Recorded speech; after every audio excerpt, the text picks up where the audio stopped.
Artificial intelligence లేదా AI మన ఉద్యోగాలను నిజంగానే లాగేసుకుంటుందా? అలాగే ఏ మార్పులకి తగ్గట్టు మన పెట్టుబడులను ఎలా ప్లాన్ చేసుకోవాలో విశ్లేషించే త్వరిత సారాంశం ఇది.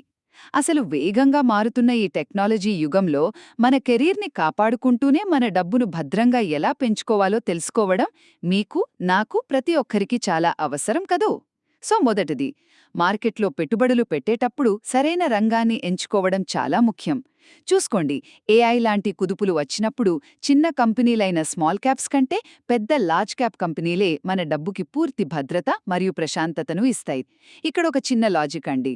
లాభం చిన్న కంపెనీ నుండి వచ్చినా, పెద్ద కంపెనీ నుండి వచ్చినా మన నోటు మీద ఉండే గాంధీ బొమ్మ ఏమైనా మారుతుందా? మారదు కదా. అలాంటప్పుడు టెన్షన్ పడుతూ అనవసరమైన రిస్క్ తీసుకోవడం ఎందుకు? రైట్. ఇక రెండవది, ఏఐ మన ఉద్యోగాలను పూర్తిగా నాశనం చేసేస్తుందనేది కేవలం ఒక అపోహ మాత్రమేనండి.